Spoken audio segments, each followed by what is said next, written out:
Om Shanti. Good morning. मीठे प्यारे बाबा के 30 जुलाई 2022 के अनमोल महावाक्य हैं।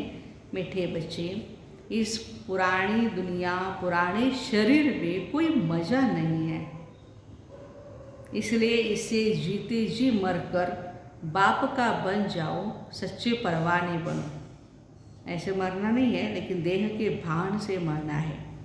अशरीरी हो, आत्मस्मृति में रहना है। आज का प्रश्न है, संगम युग का फैशन कौन सा है? उत्तर है, इस संगम युग पर ही तुम बच्चे यहाँ बैठे बैठे अपने ससुर घर वैकुंठ का सैर करके आते हो मन बुद्धि से। यह संगम युग का ही फैशन है। सूक्ष्म वतन का राज भी अभी ही खुलता है संगम युग में। दूसरा प्रश्न है, किस विधि से गरीबी व दुखों को सहज ही भूल सकते हो? उत्तर है, अशरीरी बनने का अभ्यास करो। गरीबी को और दुखों को भूलने का आधार बाबा बता रहे हैं। हम अशरीरी बनने का अभ्यास करो तो गरीबी व दुख सब भूल जाएंगे। गरीब बच्चों के पास ही बाबा आते हैं साहूकार बनाने। गरीब बच्चे ही बाबा की गोद लेते हैं। आज का गीत है, महफिल में जल उठी क्षमा परवानों के लिए। ओम शांति। आत्माओं की प्रीत बनती है अपने पारों की परमपिता परमात्मा से। जानते हैं बाबा हमको यहाँ से ले जाएंगे। किसकी आत्मा शरीर छोड़ जाती है तो मेहनत करते हैं उसको बचाने के लिए। इसका उदाहरण भी शास्त्रों में है। जैसे सत्यवान का प्राण जब निकल के गया तो उसको वापस लाने के लिए सावित्री तपस्या करने लगे, तो उनकी आत्मा के पिछाड़ी कितना लटक पड़ी, फिर वो शरीर में आ जाए, परंतु उनमें ज्ञान तो था नहीं। सावित्री में तुम्हारे में ज्ञान है, हम हर एक की प्रीत है उस परमपिता परमात्मा के साथ। प्रीत क्यों बनी है? वही मर जाने के लिए। यह प्रीत तो बहुत अच्छी है बाप की। आत्माएं आधा कल भक्ति मार्ग में ठोकरें खाती हैं, हम अपने शांतिधाम घर में जाएं। है भी बरोबर। बाबा कहते अशरीरी बनो, मर जाओ। वैसे भी दुनिया में घर में कभी कभी तंग होकर के माँ बाप भी कहते जा मर जा, लेकिन मरना माना अपने को आत्मा समझना और परमात्मा को याद करना। मरना माना वो मरना नहीं है। आत्मा शरीर से अलग हो जाती है तो उसको मर जाना कहा जाता है। बाबा समझाते हैं, बच्चे इस दुनिया अथवा इस बंधन से मर जाओ, अर्थात तो मेरा बन जाओ। इस पुरानी दुनिया पुराने शरीर में कोई भी मजा नहीं है। यह तो बहुत अच्छी सी दुनिया है, बरोबर रो नर्क है। तुम बच्चों को कहते अब मेरे बन जाओ, मैं आया हूँ तुम्हें सुखधाम में ले जाने के लिए। बरोबर रो नर्क है ना। जहाँ दुख का नाम नहीं रहता है वो सुखधाम है। इसलिए इस क्षमा पर खुशी से परवाने बन जाओ। परवाने खुशी से आते हैं ना दौड़ दौड़ कर। कोई ऐसे पतंगे होती है जो ज्योति जलती है तो जन्मते हैं और बत्ती बुझती है तो मर जाते हैं।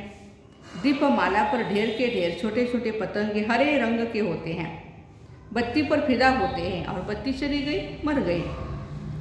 यह बड़ी क्षमा है। बाबा कहते हैं तुम भी पतंगे समान फिदा हो जाओ। तुम तो चैतन्य मनुष्य हो जो देह के बंधन में हो। ये जीते जी छोड़ दो, अपने को आत्मा समझ मेरे साथ योग लगाओ। खुशी में रहो तो शरीर का भान भी छूट जाएगा। हम आत्मा इस शरीर को छोड़कर अपने घर जाती है। यह दुनिया अब कोई काम की नहीं। दुनिया ये महफिल मेरे काम की नहीं है, इससे दिल नहीं लगाना है।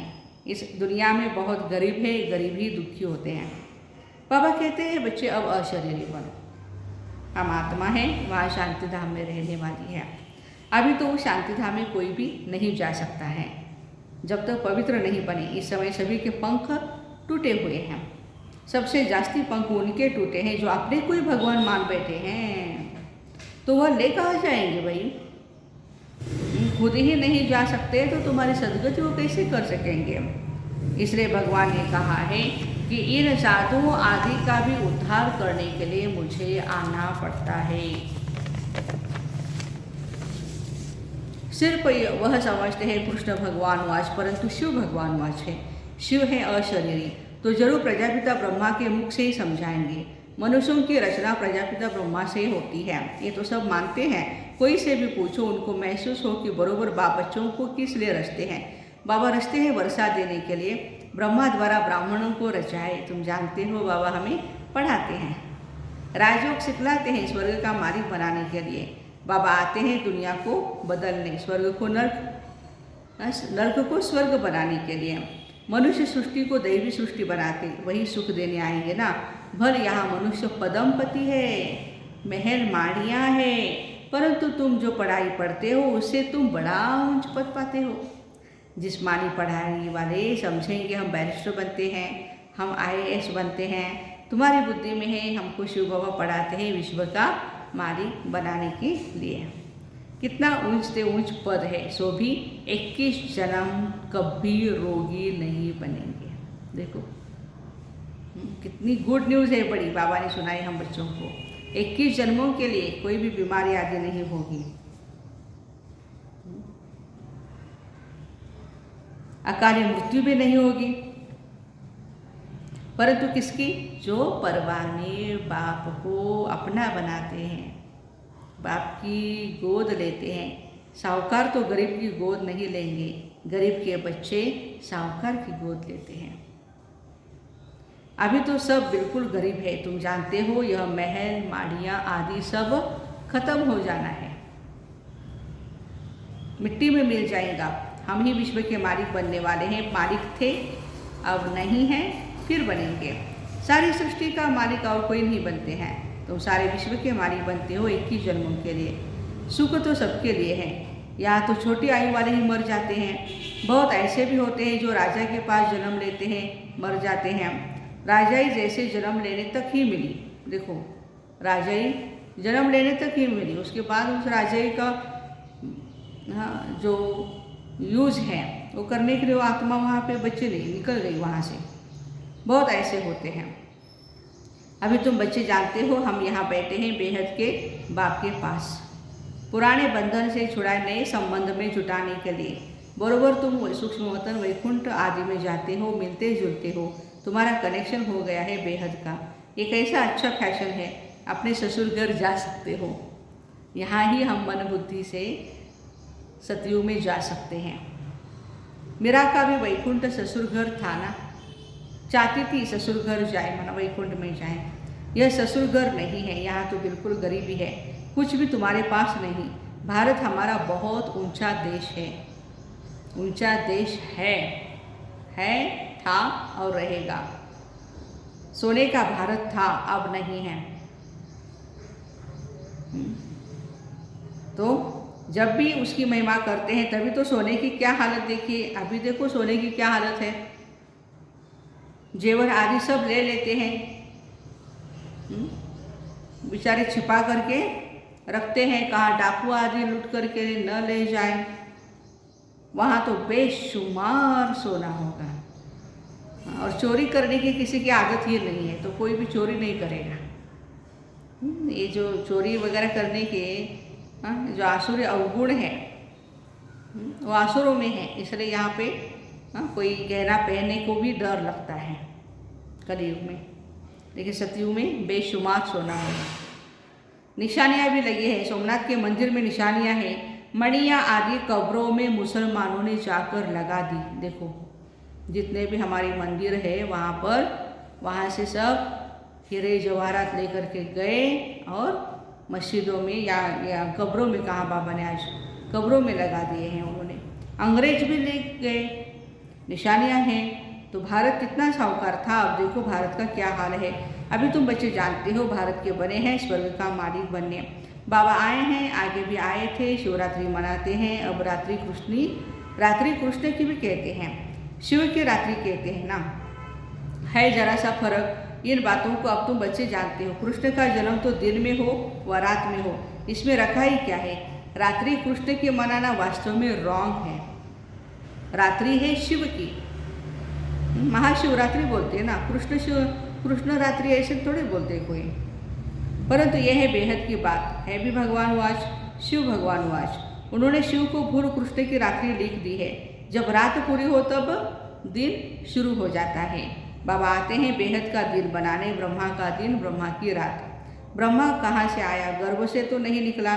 ब्रह्मा के माँ बाप कौन, कितनी विचित्र बात है।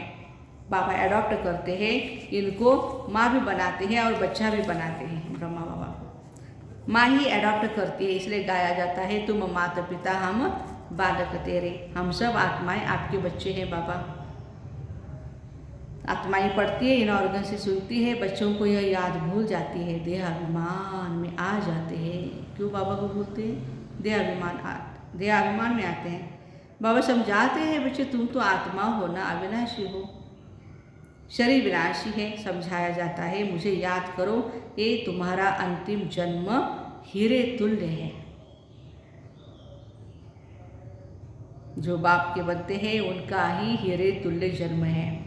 तुम्हारी आत्मा शरीर के साथ परमपिता परमात्मा की बनी है। अब आत्मा हीरे जैसा बनती है, अर्थात प्योर सोना बनती है, 24 कैरेट। अभी तो कोई कैरेट नहीं रहा है। अभी तो बच्चों को सन्मुख बैठ सुनने से मधुबन की भाषा आती है, यहाँ ही मुरली बजती है। भल बाबा कहाँ भी जाता है, परंतु इतना मज़ा नहीं आएगा, क्योंकि मुरली सुनकर फिर मित्र संबंधी आदि माया के राज्य में चले जाते हो। यहाँ तो जैसे मधुबन में भट्टी में बैठे हो, यहाँ तो राजाई की प्राप्ति के लिए पढ़ रहे हो। यह है तुम्हारे लिए हॉस्टल। परसों भी बाबा ने कहा था ना, घर के भी और बाहर के भी कितने आकर रहते हैं। यहाँ तुम स्कूल में बैठे हो, गोरख धंधा आदि तो कुछ है नहीं पैसा कमाने का। आपस में ही ज्ञान की चिटचाट करते रहते हैं। एक तरफ है सारी दुनिया, दूसरी तरफ है तुम। बाप बैठ समझाते हैं तुम आत्माओं का प्रीतम एक ही परमात्मा है। आत्मा ही उनको याद करती है। भक्ति में कितना भटकते हैं। निराकार बाप से मिलने के लिए क्यों? क्योंकि बहुत दुखी है, तो सतयुग में भटकते नहीं। अभी तो कितने ढेर चित्र आदि है, जिसको जो आया वह चित्र बनाया। गुरुओं का भी कितना मान है। समझते जैसे वह गुरु लोग हैं, वैसे यहाँ भी कोई गुरु बैठा होगा ब्रह्मा कुमारी में। जैसे साधु वासवानी पहले टीचर थे, पीछे साधु बना, गरीबों की बहुत सेवा की। देखो अभी उनके पास कितने लाखों रुपए आते हैं। मनुष्य समझते हैं जैसे और आश्रम है ऐसा ही ये भी आश्रम होगा, परंतु तुम समझते हो यहाँ बाप आते हैं ब्रह्मा के तन में, स्वयं भगवान। जरूर ब्रह्मा कुमार कुमारियाँ चाहिए, ब्रह्मा के मुख वंशावली चाहिए, जो ज्ञान रुद्र यज्ञ रचे। यह है रुद्र शिव बाबा का यज्ञ। अब एक को ही याद करना है। यहाँ तो मनुष्य से देवता बनने की बात है। ऐसा कोई सत्संग नहीं जहाँ यह बात हो कि मनुष्य देवता बनना है। तुमको ही स्वर्ग की बादशाही मिलती है। तुम्हारी बात से मनुष्य हंस पड़ते हैं, ये कैसे हो सकता है? सफ़ेद कपड़ा खिसा खाली और कहते हैं हम ही सारे विश्व के मालिक। कैसे हो सकता है? फिर जब पूरा समझते हैं तो कहते हैं हाँ ये बात तो राइट है।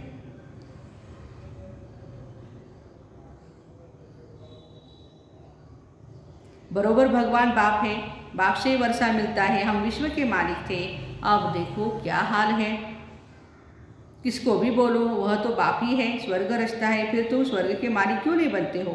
नर्क में क्यों बैठे हो? अभी तो रावण राज्य है, सतयुग में रावण होता नहीं। अहिंसा परमो धर्म उनको विष्णुपुरी कहते हैं, परंतु समझते नहीं। विष्णुपुरी माना स्वर्गपुरी।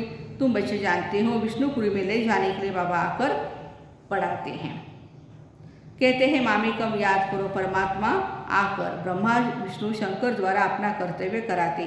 क्लियर लिखा हुआ है, विष्णुपुरी कहो या कृष्णपुरी कहो एक ही बात है। लक्ष्मी नारायण राधे कृष्ण। देखो बाबा कहते हैं तुम बच्चे जानते हो लक्ष्मी नारायण बचपन में राधे कृष्ण है। ये प्रजापिता ब्रह्मा तो साकारी है, सूक्ष्म वतन में तो प्रजापिता नहीं कहेंगे, वहाँ तो प्रजा ही नहीं है ना। प्रजापिता ब्रह्मा द्वारा एडॉप्शन होती है। बाबा हमें अपना बनाते हैं। कितनी सहज बात है। सिर्फ त्रिमूर्ति का चित्र अपने घर में रखो, उनमें लिखत हो। गाते हैं ब्रह्मा द्वारा स्थापना, विष्णु द्वारा पालना और शंकर द्वारा विनाश। अच्छा, त्रिमूर्ति ब्रह्मा के बाप शिव को गुम कर दिया, अभी तुम जानते हो। वो है निराकार परमात्मा, यह है प्रजापिता ब्रह्मा। ब्रह्मा को देवता भी कहेंगे। देवता तब कहेंगे जब संपूर्ण फरिश्ता बनेंगे। तुमको अभी देवता नहीं कहेंगे, देवताएं हैं सतयुग में। तुम्हारा है दैवी धर्म ब्रह्मा विष्णु शंकर देवता नमः कहते हैं, न कि ब्रह्मा परमात्माय नमः कहते हैं, शिव परमात्मा नमः कहते हैं ना। जब इन्हों को ही देवता कहते हैं फिर अपने को परमात्मा क्यों कहते हैं? सब परमात्मा के रूप ही कैसे हो सकता है? हाँ, रूप में सब एक जैसे हैं, और रूप में आत्मा और परमात्मा दोनों का रूप एक जैसा है, लेकिन आत्मा ही परमात्मा या आत्मा का रूप, हाँ, परमात्मा के हम सब रूप है, कैसे हो सकता है? ये भी ड्रामा में नूत है, उनका भी कोई दोष नहीं है। अब उन्हों को रास्ता कैसे बताए? भगत सब भूले हैं, किस्म किस्म के अथाह रास्ते बताते। अब बाबा समझाते हैं, बच्चे मौत सामने खड़ा है, वर्षा लेना है तो सिवाय ब्रह्मा के शिव बाबा से वर्षा मिल न सके। सब उस एक प्रीतम को बुलाते हैं, मैं कल्प कल्प इस संगम पर आता हूँ, मैं हूँ बिंदी, भेंट देखो कैसे करते हैं, कितनी छोटी सी आत्मा में अविनाशी पाठ है। ये है कुदरत ड्रामा। अच्छा, मीठे मीठे सिकरदे बच्चों प्रति माता पिता बाप दादा का याद प्यार और गुड मॉर्निंग। रूहानी बाप की रूहानी बच्चों को नमस्ते। हम रूहानी बच्चों की रूहानी माता पिता बाप दादा को याद प्यार गुड मॉर्निंग और नमस्ते। वाह बाबा वाह, शुक्रिया बाबा शुक्रिया। धारणा के लिए मुख्य सार है, अपने को आत्मा समझ दिल की प्रीत एक ही बाप से लगानी है। यह दुनिया कोई काम की नहीं है, इसलिए इसे बुद्धि से भूल जाना है। सेकंड पॉइंट है, अपने जीवन को हीरे तुल्य बनाने के लिए एक बाप पर पूरा पूरा फिदा होना है। मेरा तो एक बाबा दूसरा न कोई, ये पाठ पक्का करना है। आज का वरदान है, समस्याओं के पहाड़ को उड़ती कला से पार करने वाले तीव्र पुरुषार्थी भव। जैसे समय की रफ्तार तीव्र गति से आगे बढ़ती रहती है, समय कभी किसी के लिए रुकता नहीं है। यदि उसे कोई रोकना भी चाहे तो भी वो रुकता नहीं है। समय तो रचना है, आप रचयिता हो, इसलिए कैसे भी परिस्थिति अथवा समस्याओं के पहाड़ भी आ जाए तो भी उड़ने वाले कभी भी रुकेंगे नहीं। अगर उड़ने वाली चीज़ बिना मंजिल के रुक जाए तो फिर एक्सीडेंट हो जाएगा। तो आप बच्चे भी तीव्र पुरुषार्थी बन उड़ती कला में उड़ते रहो वतन में, कभी भी थकना या रुकना नहीं। स्लोगन है, याद की वृत्ति से वायुमंडल को पावरफुल बनाना यही मनसा सेवा है। याद की वृत्ति से वायुमंडल को पावन बनाना यही मनसा सेवा है। तो ऐसे समस्याओं के पहाड़ को उड़ती कला से पार करने वाले तीव्र पुरुषार्थी भाई बहनों को ओम शांति। Have a nice day.